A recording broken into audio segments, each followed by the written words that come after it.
The president of Colombia refused to accept a flight of migrants. He said he wouldn't take them. Donald Trump said, we're going to enter the F around and find out portion of this conversation. And he hit him with sanctions and tariffs. And now tonight, the Speaker of the House, Mike Johnson, says Congress is going to back him up on that. He's putting Colombia, he's putting the rest of this hemisphere on notice that you are not dealing with the same president that you were. You're dealing with someone who is taking illegal immigration seriously. Now, within an hour of making that threat, the president of Colombia said, whoa, whoa, whoa, I'll send my own plane to pick these people up. So obviously, he got their attention. And they'll have learned a valuable lesson that Donald Trump is taking immigration, illegal immigration, seriously. This is real leadership, but it sends a message to everybody else in the hemisphere.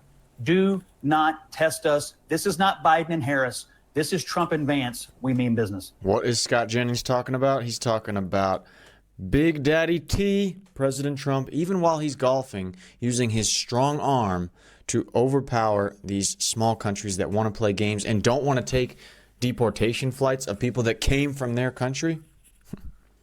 How did it all start? How did it escalate to the point of Trump getting threatened, to him turning it all around in a short period of time? I'm going to take you through that. It's Sean Daniel here. If you enjoy the video, consider subscribing or supporting me with a YouTube membership by hitting that join button and supporting me with a monthly membership. It's just an option you can do. So what happened? Well, Colombia abruptly rejected 2 military flights carrying illegals after previously approving them. Then Trump went golfing at Trump National Doral Golf Club in Miami. And then Trump sends out a post on Truth imposing 25% tariffs on Colombia.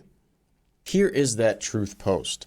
Donald J. Trump. I was just informed that 2 repatriation flights from the United States, with a large number of illegal criminals, were not allowed to land in Colombia. This order was given by Colombia's socialist president, Gustavo Petro, who was already very unpopular amongst his people. Petro's denial of these flights has jeopardized the national security and public safety of the United States, so I have directed my administration to immediately take the following urgent and decisive retaliatory measures. 1. Emergency 25% tariffs on all goods coming into the United States. In 1 week, those 25% tariffs will be raised to 50%. He ain't messing around.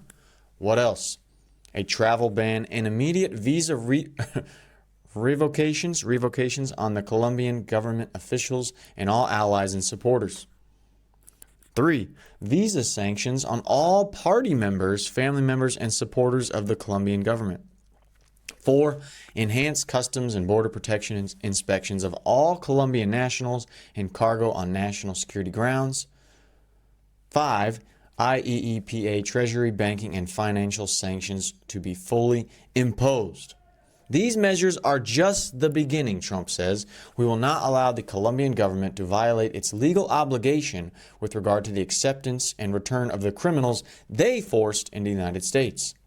Well, immediately after sending that out, what do we have from Colombia's president? A little switcheroo. Because Trump uses his power, his threats that he has as the leader of the free world to take a stand. Colombia's president just issued a response to President Trump folding faster than a camping tent. And the translated version shows the Colombian government, under the leadership of President Gustavo Petro, has arranged for the presidential plane to facilitate the dignified return of compatriots who were to arrive in the country this morning from deportation flights.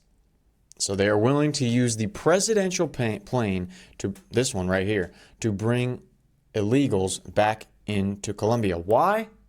Because he does not want to play, let alone the tariff game, let alone the other games that Trump might institute. Because why? Because Colombia needs us much more than we need them.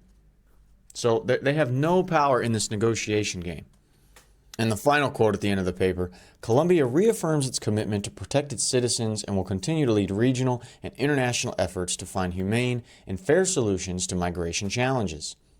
Quite a turnaround from before where they're like, no, you are not landing those planes here. It's also telling how bad must these migrants be, low-quality people, criminals, that their own government doesn't want them. And what does Trump post in response to this on his Truth Social? This photo, FAFO, fuck around and find out. Daddy Trump ain't playing, baby.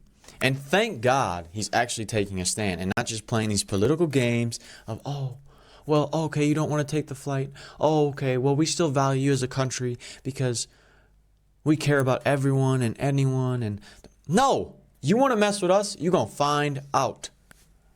And now Press Secretary Caroline Leavitt from Trump's administration said, she tweeted, the government of Colombia has agreed to all of President Trump's terms. In an immediate press release, statement from the press secretary. The government of Colombia has agreed to all of President Trump's terms, including the unrestricted acceptance of all illegal aliens from Colombia returned to the United States, including on U.S. military aircraft without limitation or delay. Based on this agreement, the fully drafted IEEPA tariffs and sanctions will be held in reserve and not signed unless Colombia fails to honor this agreement. This is not just, oh, okay, now everything's cool. No. We still got some power here, guys. The visa sanctions issued by the State Department and enhanced inspections from Customs and Border Protection will remain in effect until the first plane load of Colombian deportees is successfully returned. Not messing around. Today's events make clear to the world that America is respected again. President Trump will continue to fiercely protect our nation's sovereignty, and he expects all other nations of the world to fully cooperate in accepting the deportation of their citizens illegally present in the United States. Boom! And thank God. Before everyone else knew that, oh, you could just mess around, you could play little games with Biden and his administration. No. Not anymore. So these deportation flights where they're using military aircraft, having people in chains where they're bound, they just have to sit on these. Oof, that's a rough ride, man. All the way to Colombia. Who knows where they're flying out from? That is rough. But it is deserved. If you want to disrespect our country, disrespect the laws, and just enter, then you might face some disrespect when you're deported and not the most comfortable plane.